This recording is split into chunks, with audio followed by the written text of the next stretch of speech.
Charger 295 founder of the DSFL 494 Chargers 68 Jets. New York at just 8-6 needs one win over the final 2 weeks to clinch a playoff spot. The Jets tie with New England for the division lead if the Patriots lose this weekend. Darian Gordon, the Chargers safety, recovers a fumble of Namath. This leads to the go-ahead 17-yard touchdown pass from Gail Gilbert to the youngster from Long Beach State, Marseille. Chargers lead 7-0. Late first quarter, Namath is picked off for just the fifth time this season. This by Stanley Richard, the four-year man from Texas. That leads to a 54-yard field goal. 10-0 Chargers lead. Ensuing play, Namath goes long, and George Sawyer, the four-year man from Texas, who has 124 yards of the ball game, reels in the touchdown. The Jets cut the lead to 3.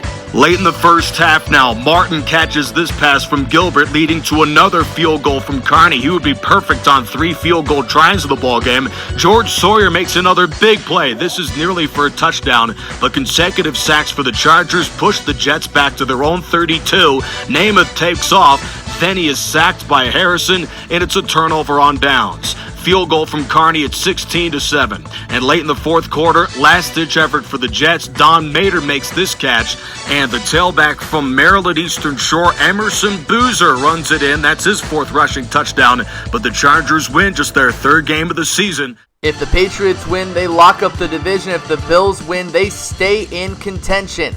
Al Edwards, he gets the opening kick return. He gets tackled. It's a fumble recovered by Randall Gay, and he runs into the end zone for the touchdown. Frank Reich, he throws it deep. He gets his first interception of the season to Rodney Harrison, and Rodney Harrison makes it into Bills territory. Tom Brady follows this up with throwing an interception to Leonard Smith. The Bills do nothing with that, and Kevin Falk, he gets the punt return, and he gets it into Bills territory. This would lead to Tom Brady throwing it over the middle to Super Bowl 39 MVP Deion Branch, and then to David Givens in the end zone. All the Givens he could get. It's 14-0. Time for Frank Reich to do what he does best. The comeback kid throws a contested catch to Don Beebe, and then gives it to James Lofton. The lofted pass to James Lofton for the touchdown. Bills with the onside kick. They recover it, and this must be freaking the Patriots out, as Don Beebe, he catches the deep pass from Frank Reich, tying the game. We go to overtime. The Bills get the ball first. Usually if you get the ball first, you win. But the Bills punt it away, and Tom Brady throws the game-clinching touchdown pass to David Givens. All the Givens he could get. And the Patriots win 20-14. Bills are mathematically eliminated from the playoffs.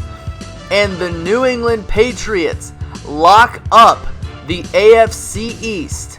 Congratulations to them and their head coach, Bill Belichick.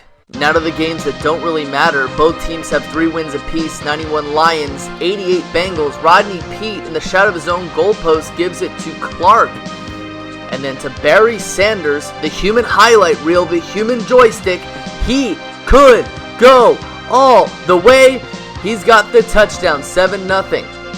Esiason, he throws it down to James Brooks, diving catch, and Jim is unable to breach the goalpost. And then Rodney Peete gives it over the middle to Brett Perriman. Perriman gets it inside the 30, and Eddie Murray is also unable to breach the goalpost. Esiason, he throws it down the left side. It's intercepted to the guy with knives on his hands, Benny Blades. And then Rodney Peete throws a touchdown to Mike far, far away. It's 14-0. Esiason runs out of the pocket. He throws an interception to Sheldon White.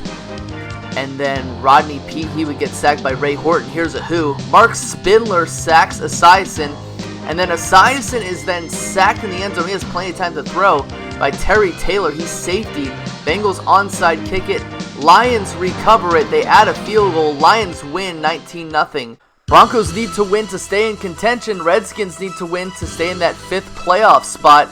But first, Terrell Davis, he takes the handoff up the middle in this Super Bowl rematch. This would lead to a Jason Elam field goal. It's 3-0.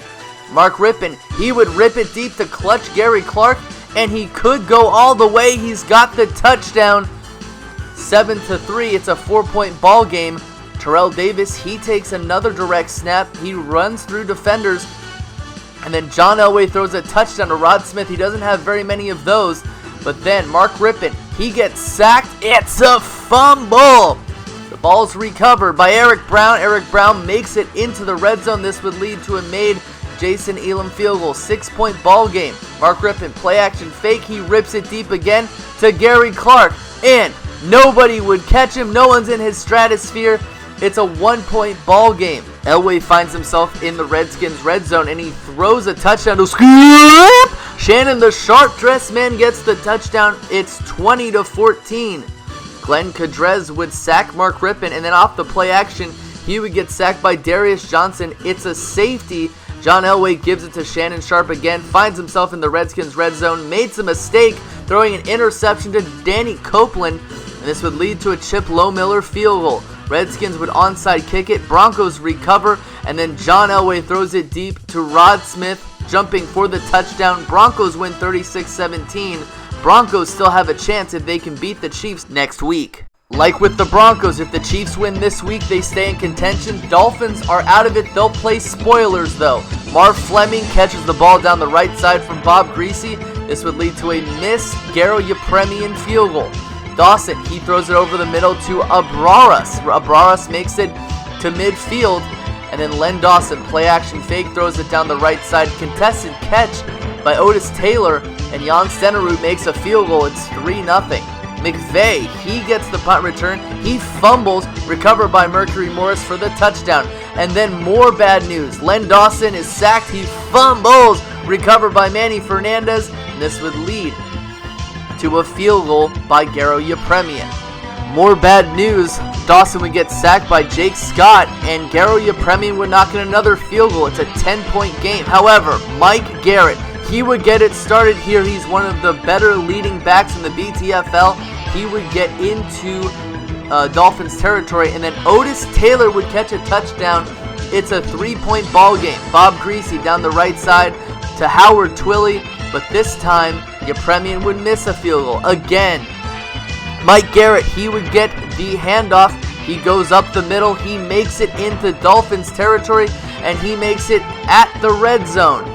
And then he would run it in for a touchdown. However, Stenerud misses the field goal. It's blocked. It's a 3-point ball game. Bob Greasy, he throws it down the left side to Paul Warfield. And Bob Greasy, he's intercepted by Jim Marsalis. Next drive, final drive of regulation. Greasy throws it down the right side to Howard Twilley. He gets stopped, and then Yepremian makes the tying field goal. Overtime, usually if you get the ball first, you win. Both teams would miss field goals. Field goal missing is contagious.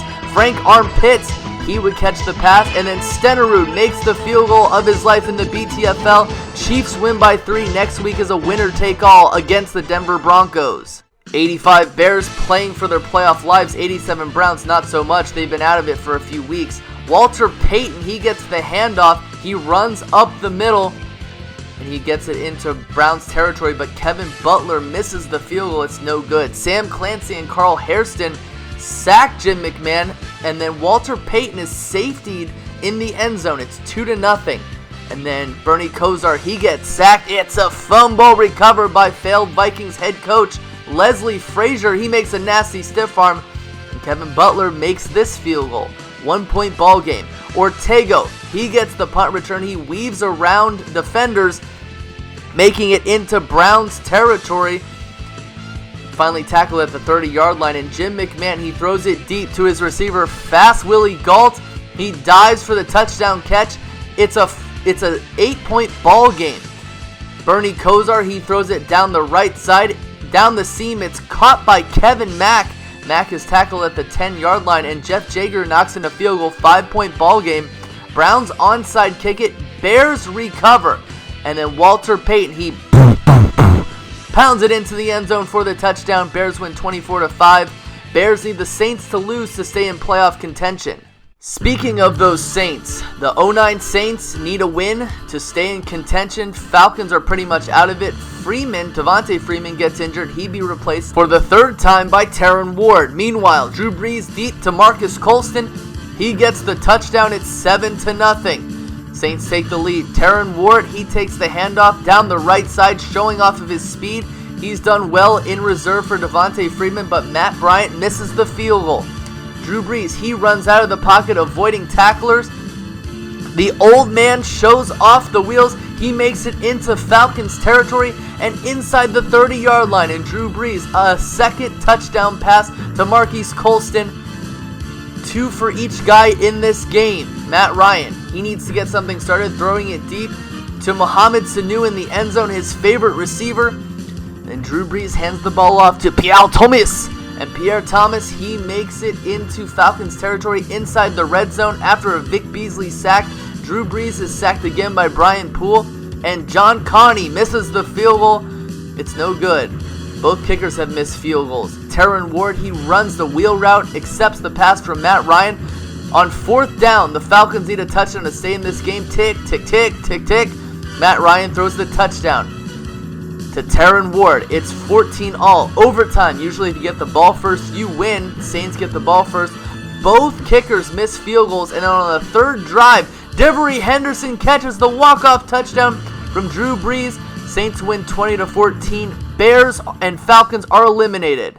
The Buccaneers trying to stay afloat in the wild card race, whereas if the Panthers win today, they will be that much closer to an NFC South title. Cam Newton over the middle to Greg Olsen. He makes a few guys miss, has running room, will get all the way down to the red zone, where Cam Newton will dump it off to Greg Olsen again, finishing what he started on the last play, getting into the end zone, a quick 7-0 start for the Panthers. The Bucs punt their possession away as Ted Ginn has the ball, and he makes a few guys miss, and he'll get down to around the 40-yard line, which will lead to a Graham Gano field goal, putting the Panthers up 10. Cam Newton in the pocket finds Devin Funchess, gets to around the 5-yard line, then he would punch it in himself, putting them up 17. Over the middle now, Ted Ginn, he has running room, and he turns on the Jets all the way down to about the 45-yard line. Cam Newton to Corey Brown, dumped off around the 10. His feet will do the rest, putting them up 24-0. Brad Johnson and the Bucs trying to make anything happen here as he dumps the ball off to Stecker around the 40-yard line. Next play, going over the middle to his tight end, it is intercepted by Peanut Tillman. On the next play, Cam Newton takes the keeper up the right sideline, makes a lot of guys miss, stays in bounds, gets into the end zone. The Panthers are pouring it on against their rivals here. They take this one 38-0.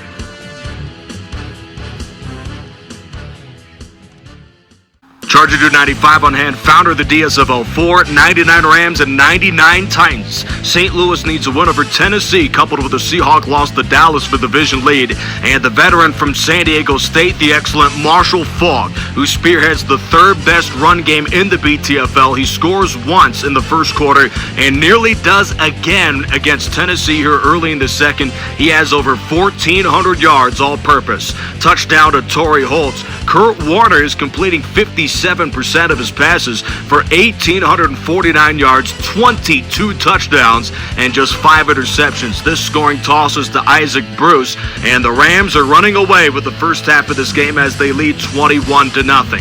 Yancey Thigpen makes a big play for Tennessee as he puts the Titans inside the red zone, but Tennessee would be unable to convert, and the Rams take over.